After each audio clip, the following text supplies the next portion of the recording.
Hi everybody, welcome to today's video on writing for emotional well-being. And there are two main ways that writing can help you to deal with your emotional life in a healthier way. The first is to help you confront those emotions head on. And the second way writing can help you is that it can enable you to change your emotional state. So if you look at that first point, how writing can help you to confront your emotions. Sometimes when we're stuck in a very negative cycle, it's like those emotions are blocking up our system the way something might block up a pipe. And writing is a fantastic way to clear that block away. We quite often want to run away from our emotions, we want to bury them.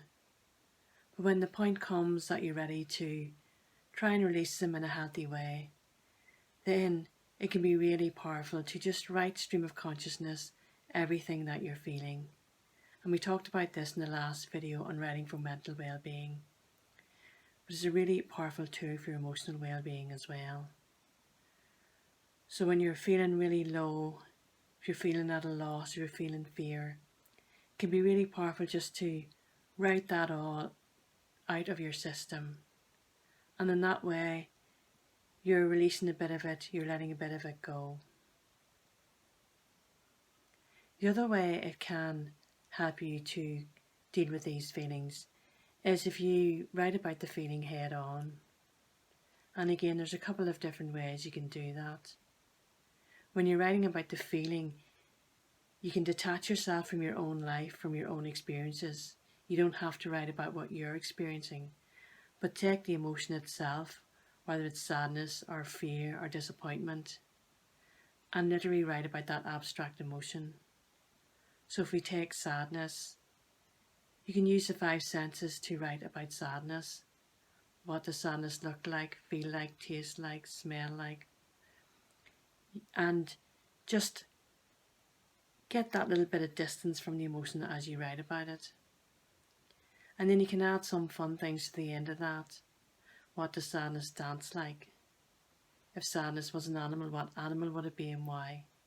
And that starts to lighten your mood as well when you start to see it in a different way. The other way you can deal with it head on is to fictionalize it.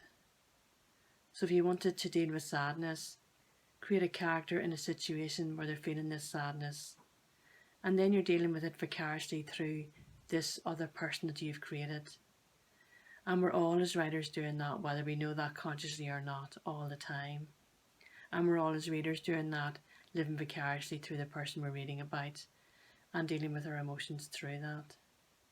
So that can be a really lovely way to look at something from a different perspective, literally from somebody else's perspective, another person you've created. Writing can also be a brilliant tool for helping you to change your emotional state. So for example, if you're feeling that sadness, you can choose to write about the opposite. You can choose to write about happiness and joy. So again, you can create a fictional situation where your person is feeling that joy. Or you can go back to a moment in your own life where you're feeling the joy and the happiness and write about that instead. And through that writing, you'll find yourself feeling a lot happier. You can also use writing to take your power back. You can choose how you want to feel and then write about that feeling. So if you want to feel strong, or you want to feel confident, you want to feel resilient, then you make a choice to write about that feeling. Write about that strength, write about that confidence. Again, you can imagine yourself in that situation where you're feeling confident and strong. Or you can create a fictional person and write about them feeling confident and strong. But the very act of putting yourself in that situation, in your imagination where you're feeling this other emotion, will help you to change your emotional state when you're writing about it. And I love that because it is such a powerful way to take the power back in your own life.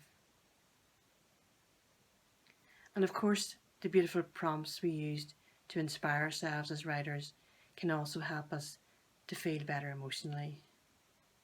So you might choose to listen to a beautiful piece of music. You might look at some beautiful images. You might pick out some lovely inspirational quotes and use those as a starting point for your writing. And all those are changing your state as well.